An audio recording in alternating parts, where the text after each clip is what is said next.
अनंत अनंत भाव भेदથી ભરેલી अनंत अनंत नाय निक्षेपे व्याख्यानी छे सकल जगत कारिणी हारिणी मोह तारिणी भवाब्धि चारिणी प्रामाणी छे उपमा आप्यानी जेने तमारा कविते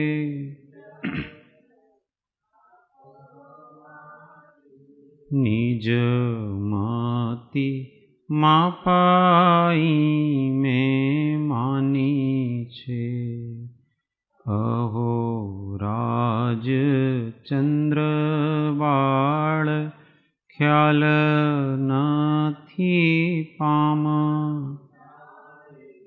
जिनेश्वर ताणी जाणी तेणे जाणी छे गुरु राज ताणी जाणी तेणे मोक्षमार्गस्य नेतारं भेतारं कर्म भूभृतां ज्ञातारं विश्वतत्त्वानां वन्दे तद्गुणलब्धये वन्दे तद्गुणलब्धये ओ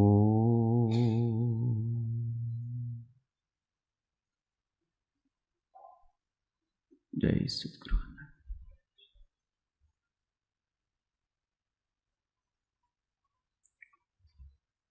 स्वाध्याय में श्री तत्वार्थ प्रबोधिनी अध्याय 1 सूत्र 4 संवर तत्व का यथार्थ लक्षण पृष्ठ संख्या 69 गुजराती में 59 सूत्र पारायण सूत्र 1 सम्यक दर्शन ज्ञान चारित्राणि मोक्ष मार्ग 2 तत्वार्थ श्रद्धानम सम्यक दर्शनम श्रद्धानम नहीं श्रद्धानम श्रद्धानम फिर से बोलो तत्वार्थ श्रद्धानम सम्यक दर्शनम 3 तन्निसर्गा दधिगमाद्वा 4 जीवा जीवा स्रबंध संवर निर्जरा मोक्षाश्च तत्वम मोक्षास्त तत्वम मोक्षास्तत्वम मोक्षाश्च तत्वम तो है नहीं मोक्षास्तत्वम बोलो मोक्षास्तत्वम दो सा नहीं है मोक्षास्तत्वम बोलो बोलो मोक्षाश्च तत्वम बीच में एक्स्ट्रा थोड़ा लगाते हो आप कोई बात नहीं। संवर तत्व का लक्षण बताया तीनों योगों को निरोध करके समता भाव में स्थिर होने से कर्मों का संवर होता है। तो यहां फिर से जिज्ञासा करते हैं आगम में महाव्रत समिति आदि प्रवृत्तियां भी संवर के कारण बताई गई हैं, इसलिए त्रिगुप्ति लक्षण अव्याप्ति दोष युक्त है। अपने कहा ना 3 गुप्ती से ही संवर होता है, तो भाई आगम में महाव्रत समिति ये सब संवर के कारण बताए गए हैं। तत्समिति गुप्ति धर्मानुप्रेक्षा परिषद चारित्र ही अथवा फिर द्रव्य संग्रह में महाव्रत को भी व्रत भी लिया है, व्रत समिति गुप्ती। तो इसमें तो सब में प्रवृत्ति होती है, गुप्ती तो हो नहीं रही है। महाव्रत पालेंगे, अहिंसा आदि में भी प्रवृत्ति है, समिति में भी प्रवृत्ति है, तो फिर त्रिगुप्ति वाला लक्षण तो घटता, क्योंकि समिति प्रवृत्ति मूलक है, गुप्ती निवृत्ति मूलक है। तो भाई आपने ये त्रिगुप्ति ऐसा कहा है, वो बराबर नहीं है, तो उसका समाधान करते हैं। नहीं, ऐसा नहीं मानना चाहिए, क्योंकि व्रत समिति इत्यादि अशुभाश्रव के संवर की मुख्यता से कहे गए हैं, तथा शुभाशुभ दोनों प्रकार का संवर तो त्रिगुप्त युक्त साम्य भाव से ही होता है। अशुभ आश्रव को शुभाश्रव से रोका जाता है, और शुभ और अशुभ दोनों प्रकार के आश्रव को रोकना है तो फिर गुप्ती जरूरी है। तो महाव्रत समिति ये जो प्रवृत्तियां हैं उससे अशुभ आश्रव रुकता है। क्यों रुकता है? क्योंकि उसमें शुभ प्रवृत्ति की जाती है, अशुभ प्रवृत्ति नहीं की जाती है, और परिणाम भी शुभ होते हैं। योग भी शुभ है और उपयोग भी शुभ है, इसलिए शुभ कर्म का बंध होता है। और गुप्ती में अभी योग तो प्रशस्त है, परंतु उपयोग शुभ नहीं है। योग तो आप ध्यान में बैठे हो वगैरह, और भी जो जितने भी गुप्ती है, तो योग तो प्रशस्त है, उससे आपके शुभ कर्म का सातावेदनीय का आश्रव होगा, इसमें कोई दिक्कत नहीं है, परंतु उपयोग शुभ है। अरे उपयोग शुद्ध है, उस शुद्ध उपयोग से शुभ भी अटक गया।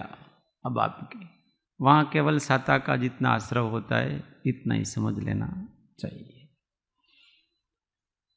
इसलिए जब शुभ विकल्प भी रुक जाएंगे तब शुभाशुभ दोनों कर्मों का आश्रव रुक जाएगा। ये कैसे होगा? तो ये निर्विकल्प समाधि में स्थित होने से होता है, जहां केवल आत्मा की भावना है, इसके अतिरिक्त तो और कुछ भी भावना नहीं है, किसी भी प्रकार की आकुलता नहीं है। शुभ राग युक्त परिणाम नहीं है, वो थोड़ा सा राग है, वो भी आत्मा संबंधी है, पर संबंधी नहीं। राग दो प्रकार का होता है, एक पर के लिए होता है, एक स्व के लिए होता है। तो जब समाधि में होते हैं मुनि, 7वां 8वां 9वां 10वां गुण स्थान, इसमें भी राग होता है, राग नहीं होता ऐसा नहीं है, इसलिए उससे थोड़ा शुभ का बंध भी होता है, परंतु वास्तव में वो राग भी आत्मा का राग है। ऐसे नहीं समझना कि उनको पर द्रव्यों का राग है। पर के संबंधी जो अनुराग भाव है वो 6ठे गुणस्थान तक है। कौन से गुणस्थान तक? तब तक ऐसा होता है कि मेरे को जीवों की रक्षा करते हुए चलना चाहिए। अब आगे 7वें आदि अप्रमत्त में इस प्रकार का विकल्प खत्म हो गया इसके। अब जो भी है, अब तो मुझे केवल अपने स्वरूप में ठहरना है। जीवों का जो होना वो हो, जगत के जीवों का जो होना हो, मुझे केवल अपने वीतराग स्वरूप में स्थित होना है। इस प्रकार की अपने संबंधी अनुराग है। अभी भी अपनी दशा पूर्ण नहीं हुई है, तो उस पूर्ण दशा को प्राप्त करने का अनुराग है। उस निर्विकल्प होकर के स्वरूप समाधि में ठहरने की भावना है। उससे जितना बंध होता है उतना होता है, मुख्यता से उसके संवर होता है, क्योंकि पर का राग नहीं है, केवल स्व का राग, पर राग है। राग कहां तक रहेगा, कौन से गुण स्थान तक?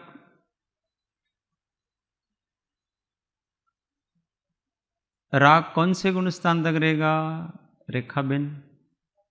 10वें गुण स्थान तक। लोभ वो रागी है एक प्रकार का।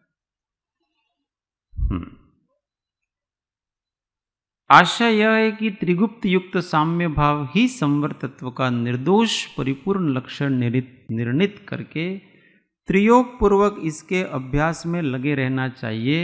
यही कर्म रोकने का एकमेव मार्ग है। तो हमेशा क्या करते रहना आपने, ये जान करके करना क्या, एक तरफ तो कषाय का निग्रह करते रहना और दूसरी तरफ अपनी प्रवृत्तियों को कम करना। जितनी अधिक प्रवृत्तियां करेंगे उतना अधिक विकल्प होंगे। इसलिए अपने को केवल ज्ञान, ध्यान और तप, बस कितने काम करने अपने को? ज्ञान, ध्यान और तप, ये 3 काम करने। प्रशस्त दिनचर्या बनाना, उसमें लगे रहने का। इधर उधर का कोई विकल्प नहीं करना कि ये सब मैं कर रहा हूं तो मेरे को सफलता मिलेगी कि नहीं मिलेगी, कि कुछ विकल्प नहीं करना। एक प्रशस्त दिनचर्या बनाना, एक निष्ठ होकर के उसमें वीतराग होने के लिए आत्मलक्ष्य पूर्वक लगे रहना चाहिए। उसका परिणाम ऐसा होता है, अगर अपन एक जीवन में ऐसी प्रशस्त दिनचर्या में चलें, एक निष्ठ होकर के, 2-3 भाव से ज़्यादा रहते नहीं है, कठिन। व्यक्ति को चेंज चाहिए। क्या चाहिए? चेंज चाहिए। निष्ठा धीमे धीमे खत्म हो जाती। आत्मसिद्धि शास्त्र ऐसा कहेगा, आपको रोज बोलना है। कैसे बोलेंगे रोज? सोमवार को होता है वो भी पैर पीछे खींच सकते हैं, तो भी रोज बोलनी है तो कैसे करना? एक निष्ठा से, उसी प्रकार के भाव से, उत्साह से। रोज रोज सामायिक क्या करना, अपन तो रोज रोज प्रतिक्रमण क्या करना, अपने तो कुछ पाप तो करते ही नहीं है। मुनिराज भी ऐसे होते, पाप नहीं करते हैं, दिन भर वो बिल्कुल जागृति से रहते, फिर भी प्रतिक्रमण करते, और वो बोर नहीं होते जाएंगे। यार अपने कुछ किया ही नहीं है ना, मेरे को दोष दिखे तब तो मेरे को पश्चाताप जागे। अपने को दोष दिखे तब जाकर के हम पश्चाताप से भर जाते हैं, तभी तो भगवान के पास आते हैं। भगवान आज हमारा थ्याम थे गयो आज से। अब हमने दोष ही नहीं किया है तो पश्चाताप जागता ही नहीं है। समझ में आए? तो भी प्रतिक्रमण रसहीन हो जाता है। होता है कि नहीं होता है? प्रतिक्रमण का आनंद कब आता है व्यक्ति को? जब दोष अंदर से दिखते हैं और उसके प्रति खेद हो रहा है, आंख में से आंसू आ रहे हैं, तब जाकर के इसको प्रतिक्रमण का आनंद आता है। और दोष कर ही नहीं रहे अपन, तो अपने को प्रतिक्रमण का कोई जरूरत नहीं है अब अपने को प्रतिक्रमण करने। पर ऐसा नहीं है। स्थूल दोष को ही अपन दोष मानते हैं।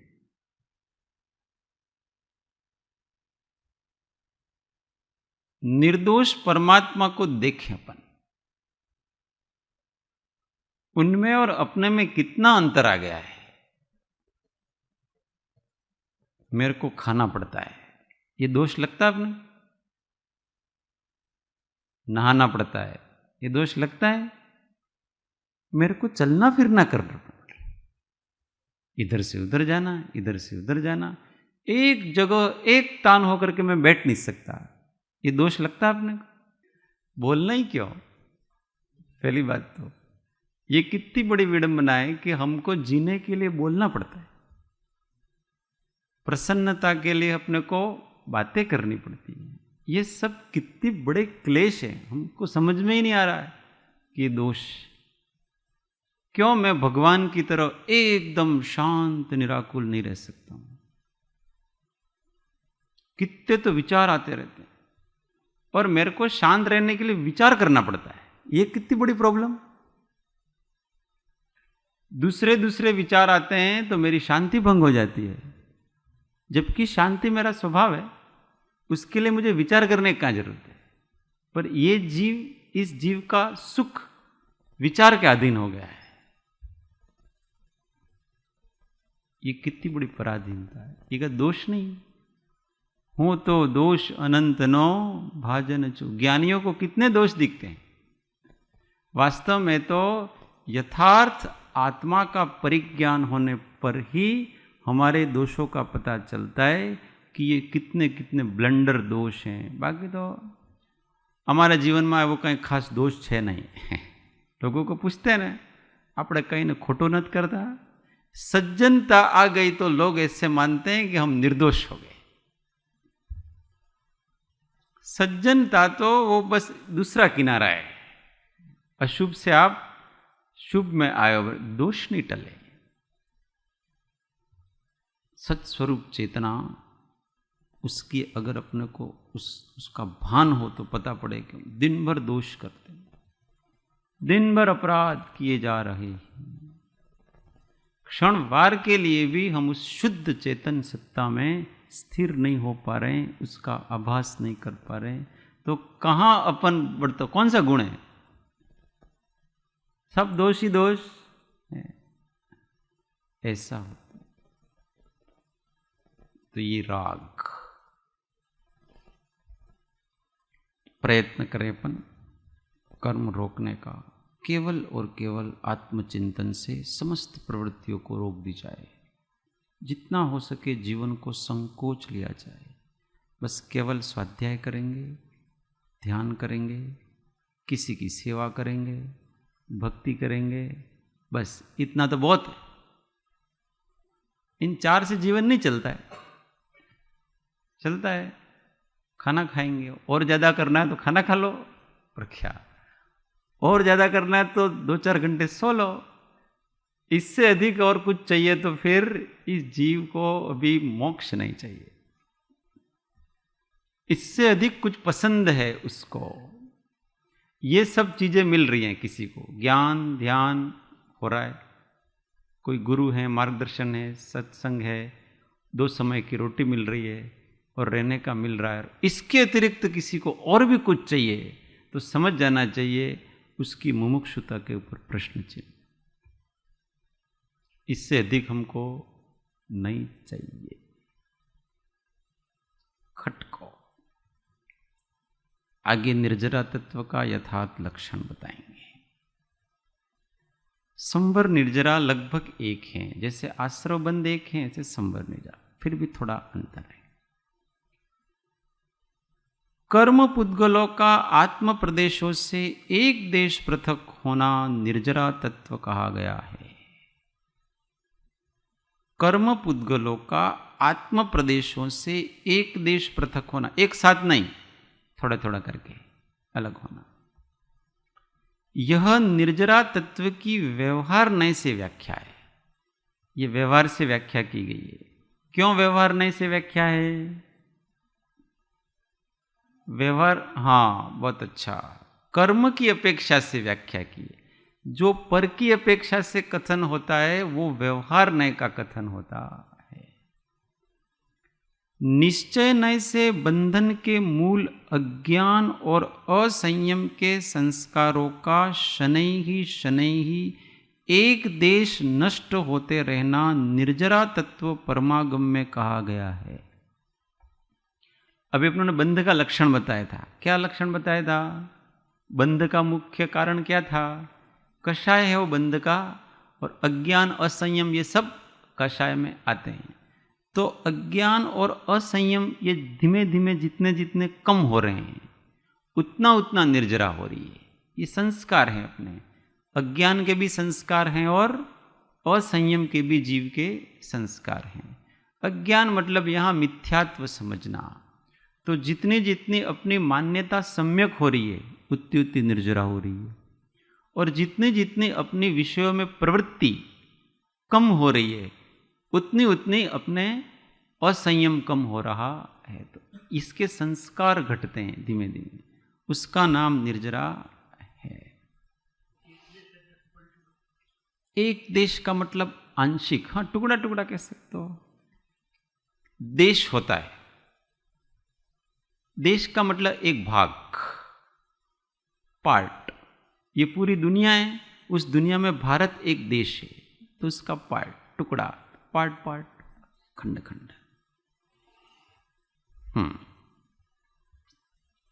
यह व्याख्या मात्र अविपाक निर्जरा संबंधी ही जाननी चाहिए, क्योंकि मोक्ष का प्रयोजन होने से यही यहाँ प्रासंगिक और प्रयोजन रूप है। यह व्याख्या अविपाक निर्जरा, निर्जरा दो प्रकार की है, एक सविपाक निर्जरा और अविपाक निर्जरा। कोई बताएगा सविपाक निर्जरा क्या है, अविपाक निर्जरा क्या है? डेफिनेशन, सविपाक निर्जरा और अविपाक निर्जरा की डेफिनेशन। हाँ नरेश। जो फल देकर निर्जरित हो जाए वो सविपाक निर्जरा। वो कौन सी है? सविपाक निर्जरा। हाँ वेरी गुड। और जो फल नहीं देकर निर्जरित हो जाए वो अविपाक निर्जरा। हाँ, कर्म अपना फल देते हैं, और फल देकर के जिन कर्मों की निर्जरा होती है वो सविपाक, और बिना फल दिए ही वो चले जाते हैं तो उसका अविपाक कहलाता है। उसमें भी रस का उदय तो आता है पर उसको भोगा नहीं जाता है, बस ऐसे शुष्क पुद्गल परमाणु चले जाते हैं। तो ये जो अज्ञान और असंयम के संस्कार नष्ट होना, ये सब अविपाक निर्जरा कहलाता है। यहाँ पूरा प्रकरण है वो अविपाक निर्जरा का है, क्योंकि यहाँ मोक्ष का प्रयोजन है। सविपाक निर्जरा को निर्जरा तत्व में लिया गया नहीं है, क्योंकि उससे तो बंध होता है। जिससे बंध हो उसको निर्जरा कैसे कह सकते हैं?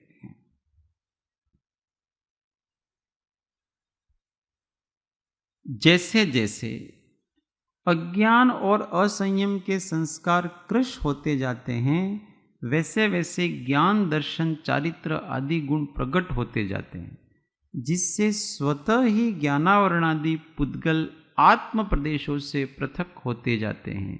इसी का नाम निर्जरा है। तो किसमें? हाँ, અવિપાક નિર્જરા થાય એ સત્તામાંથી જ કરી જાય કે ઉદય આવીને કરે? सत्ता में कर्म पुद्गल पड़े हैं, उनकी उदीर्णा होती है, और उदीर्णा होकर के वो चले जाते हैं, और फल भी नहीं देते हैं। फल इसलिए नहीं देते हैं कि उस समय उपयोग हमारा शुद्ध तत्व में है, जागृत है। जागृत उपयोग के समय फल को नहीं भोगा जाता है, क्योंकि नया नहीं बंधेगा। फिर फल को भोगेंगे ही नहीं तो नया बंधेगा। जैसे आपके क्रोध मोहनीय कर्म का उदय आया, पर आपने क्रोध किया ही नहीं, अंदर अंदर ही उदय आकर के चला गया, आपको तो पता ही नहीं चला। अगर आपका उपयोग किसी और जगह उस समय होता, किसी ऐसे निमित्त में, तो आप क्रोध कर लेते, पर अभी आप आत्मचिंतन में हो और कर्म उदय में आकर के जा रहे हैं सारे के सारे, पता ही नहीं पड़ता है। इसको अविपाक। सविपाक निर्जरा मतलब अपन जो अकाम निर्जरा कहते हैं। अकाम निर्जरा भी सविपाक है, पर अकाम निर्जरा और सविपाक निर्जरा में थोड़ा थोड़ा अंतर है। ये जो सविपाक निर्जरा है वो निरंतर प्रति समय हो रही है। अकाम निर्जरा है वो प्रति समय नहीं होती है, वो जब अपन विषयों को किसी वासना से रोके रखते हैं जबरदस्ती, उस समय अकाम निर्जरा होती है। अकाम निर्जरा से हमेशा अपने को शुभ का बंध होता है। सविपाक निर्जरा से शुभ का बंध हो ऐसा कोई जरूरी नहीं है। सविपाक निर्जरा और अविपाक निर्जरा को सामान्यतया एक समझा जाता है, पर यह सामान्यतया एक नहीं है। अकाम निर्जरा तो जब अपन बुद्धिपूर्वक किसी अन्य बड़ी वासना के लिए अथवा विवशता से जब अपन इंद्रिय विषयों और मन का निरोध कर देते हैं, उस समय जो होती है वो अकाम निर्जरा कहलाती है। जैसे कोई तप करता है बिना ज्ञान के, बाह्य तप कर रहा है, आप उपवास कर रहे हैं, ये कर रहे हैं, किसी कैदी को जेल में डाल दिया। अब वहां उसको पता है कि मेरे को 14 साल तक कोई विषयों का सेवन करने नहीं मिलेगा, तो मन मार लेता है। ज्ञानपूर्वक नहीं मार रहा है, ऐसे ही मन मार रहा है। अथवा किसी को किसी रिद्धि सिद्धि की जरूरत है, तो वो सिद्धि जब तक प्राप्त नहीं होगी तब तक आपको एक ही अनाज में रहना है, ब्रह्मचर्य का पालन करना है। ये सब अकाम निर्जरा है। इससे हमेशा शुभ का बंध होता है और अकाम निर्जरा करके वो भवन त्रिक में जन्म लेता है। अंतरवासी, भवनवासी, ज्योतिष देवों में जन्म लेता है। फिर उनको बहुत भोग विलास मिलते हैं, फिर वो भोगता है और वापस एक इंद्रिय में आ जाता। और सविपाक निर्जरा का मतलब है कि आपका निरंतर कर्म का उदय आया, उसके हिसाब से भाव हुआ, फिर से उदय आया, फिर से भाव हुआ, फिर से उदय, इसको सविपाक निर्जरा कहते हैं। अकाम वो सविपाक निर्जरा है सब। उसको अकाम निर्जरा ऐसे नाम दिया गया है, परंतु वास्तव में अकाम निर्जरा हर समय नहीं होती है। जब अपना उपयोग शुभ होता है, विषयों को रोकते हैं, तब होता है, भले किसी भी प्रकार से रोकते हैं। सविपाक निर्जरा हमेशा होती है, निरंतर हो रही है। उसको कर्म आ रहा है, उसका फल दे रहा है और फिर जा रहा है। तो ये एकेंद्रिय आदि अकाम निर्जरा भी करते हैं। अकाम निर्जरा इसलिए करते हैं कि अब सर्दी आई, अब वो ठंड को सहन कर रहे हैं। क्यों सहन कर रहे हैं? उनके पास प्रतिकार करने का साधन ही नहीं है, तो विवशता से सहन करना ही। किसी को कोई मनुष्य है और उसके पास स्वेटर है ही नहीं, तो क्या करेगा? ठंड के दिनों में सहन करने के अतिरिक्त और क्या उसके पास? उसको सहन करना अच्छा नहीं लग रहा है, ठंड उसको अनिष्ट लग रही है, सहन करना अच्छा भी नहीं लग रहा है, परंतु क्या करे? तो इससे मन मार लेता वो, और इससे उसके शुभ का बंध होता है। जैसे किसी को डायबिटीज है, मिठाई बहुत पसंद, परंतु डॉक्टर ने कहा कि मिठाई खाओगे तकलीफ होती है उसको तकलीफ होगी, खाने की इच्छा है परंतु खा नहीं सकता, सामने पड़ा है वो। ये अकाम निर्जरा है, उससे मन मार लेता है और उससे शुभ का बंध होता है। इससे भले विवशता से, परंतु आपने विषयों को संपर्क नहीं कराया, खा लिया तो फिर वो सविपाक है, उससे तो नया बंद होगा। परंतु आपने रोका, कैसे भी करके रोका, भले शरीर की प्रीति के लिए रोका, कि शरीर के लिए रोका है, कहीं बीमार पड़ जाऊंगा वगैरह, आत्मा के लिए नहीं रोका है। इसलिए आपके अविपाक निर्जरा तो नहीं होगी, परंतु यहां अकाम निर्जरा जरूर होगी। आपने किसी भय से भी रोक रखा है, लोभ से रोक रखा है, किसी की प्रकार से आपने विषयों से अपने को रोक रखा है। बस ये रोक रखना, इसका नाम अकाम निर्जरा कहलाती है। ये एक प्रकार का दमन है। दमन से भी आगे बढ़ता है व्यक्ति, ये किसी अपेक्षा से ठीक है, पर अंदर वो वासनाएं रहती हैं। और जब वो डॉक्टर यूं कह देना अब आपको डायबिटीज नहीं है, फिर देखो उसके खाने का, अभी लाओ, अब तो मैं ठीक हो गया हूं ना, अब डॉक्टर ने कहा है, इसलिए कितनी खाएंगे कि 10 साल तक जितनी नहीं खाने मिली उतनी खाएंगे। अब जो जो नहीं खाने मिला वो सब लाओ अभी। तो ये अकाम निर्जरा का ये आपने दबा रखी है इच्छा को। जब विषय मिलेगा, अनुकूलता आएगी और वो ऐसे कुत्ते की तरह विषय में पड़ता है। ऐसा ही होता है। ये अकाम निर्जरा बाल तप करते हैं, कुतप करके सब भवंतरिक में जन्म तो ले लेते हैं, आगे भी चले जाते हैं, वैमानिकों में भी चले जाते हैं, कुतप आदि 12वें सहस्रा स्वर्ग तक अन्य लिंगी तप करके चले जाते हैं। 12वें सहस्रार स्वर्ग तक चले जाते हैं। फिर क्या होता है, वहाँ खूब भोग विलास मिलता है, उसमें तन्मय होते हैं, क्योंकि रोक रखा था अपने आप को, अब सब मिला है। और इस कारण से वो इतना अधिक तन्मय होकर के भोगते हैं, सारे पुण्य कर्म भोग लेते हैं और फिर एकेंद्रीय में चले जाते हैं, खत्म, बैलेंस सारा खत्म कर दिया। अकाम निर्जरा यानी कामना सहित की निर्जरा। कामना बिना काम की निर्जरा, कामना सहित होती हो, कोई न कोई इच्छा है, उन्होंने अकाम निर्जरा मतलब कामना सहित, निस्वार्थ भाव से नहीं की जा रही है, किसी न किसी कामना से की जा रही है।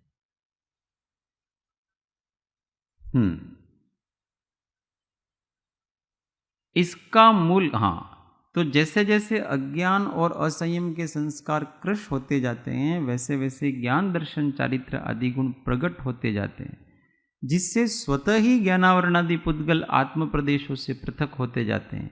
इसी का नाम निर्जरा है। ये जो कर्म पुद्गल तो ऑटोमेटिक जा रहे हैं, और हम क्या कर रहे हैं, बस ज्ञान में और ध्यान में लगे हुए हैं, ये सब अपने आप होता है।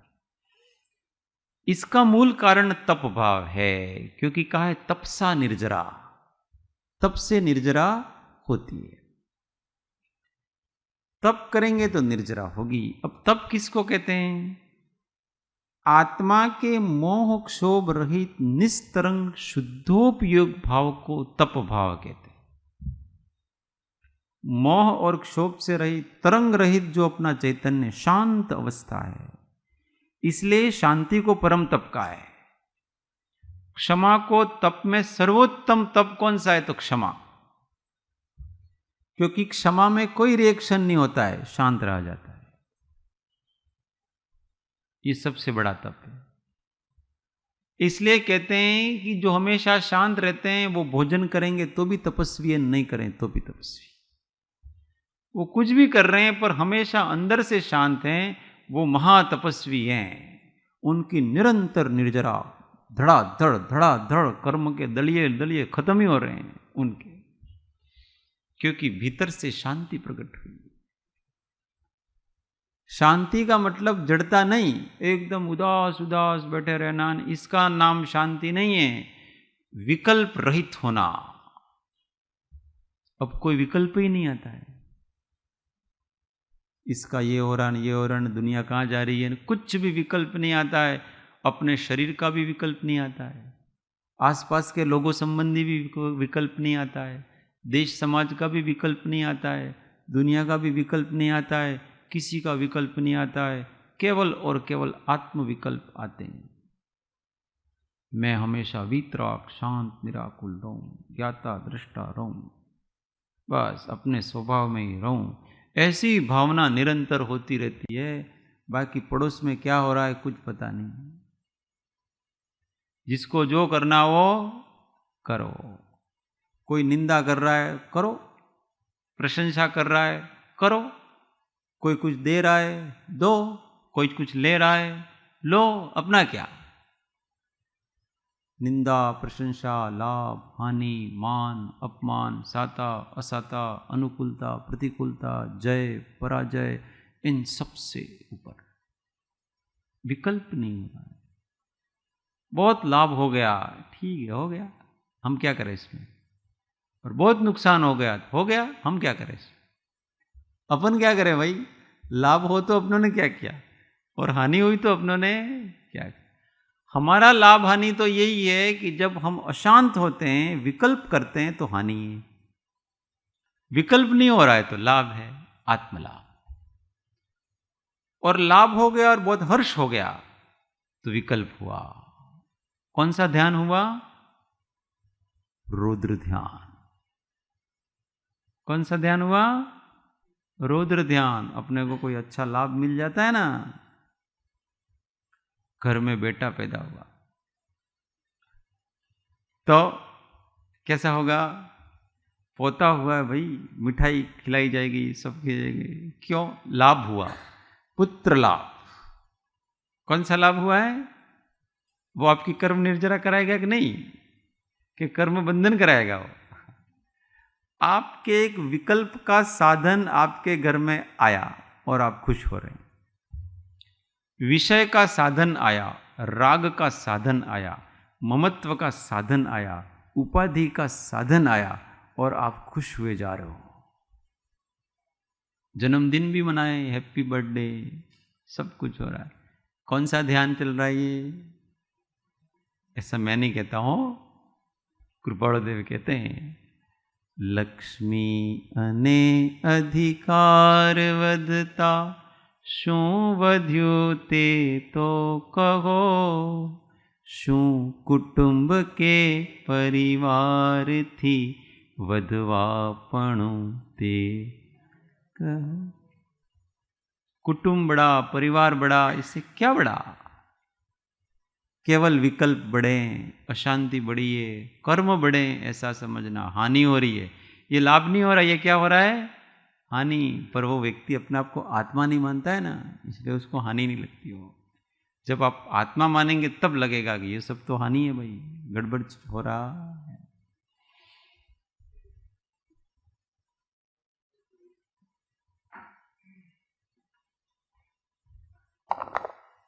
जय प्रभु।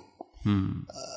संकल्प विकल्प रहित हो गए तो कौन सा गुण स्थान रहेगा?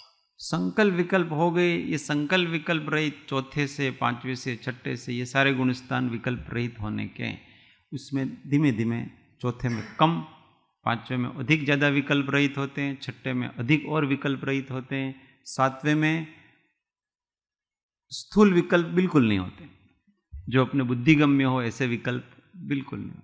पर चौथा गुण स्थान हो गया तो उसके स्थूल विकल्प मतलब अब श्रद्धा में विकल्प रहित हो गया हो।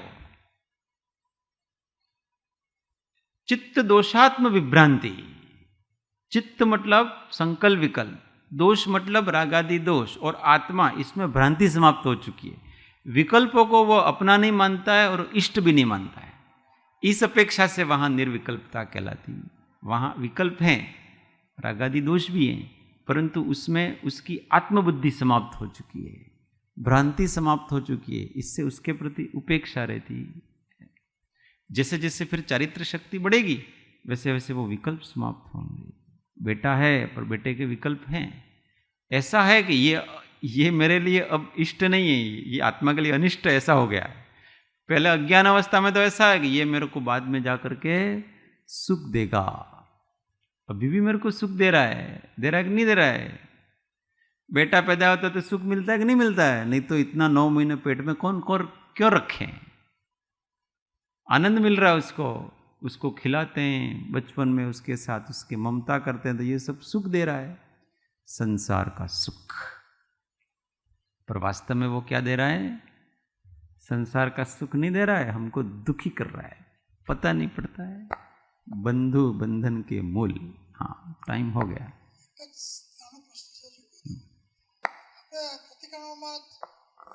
જાણતા અજાણતા કહીએ છીએ, એ અજાણતા એટલે સૂક્ષ્મ કહેવાય। अजानता मतलब सूक्ष्म नहीं, सूक्ष्म का मतलब ऐसा होता है कि अपनी बुद्धि वहां चल नहीं पाती है, उसको सूक्ष्म कहते हैं। यहां तो प्रमाद है, प्रमाद से सूक्ष्म नहीं गए। आप अजागृति है और आपसे किसी की हिंसा हो गई तो वो सूक्ष्म हिंसा नहीं कही जाएगी, वो भी स्थूल हिंसा ही है, आपका प्रमाद था वो। तो सूक्ष्म इसका नाम है कि अपनी बुद्धि जहां नहीं चलती है उसको सूक्ष्म हिंसा अथवा सूक्ष्म अपराध कहते हैं।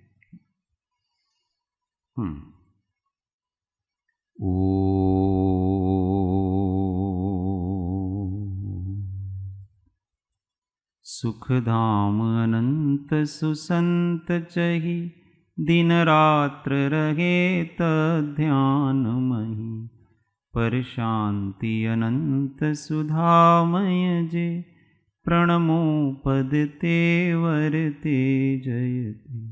ओ प्रणमो पद ते वरते जयते।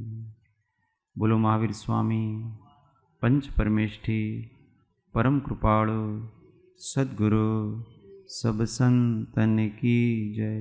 शुद्ध आत्मदेव की जय। ओ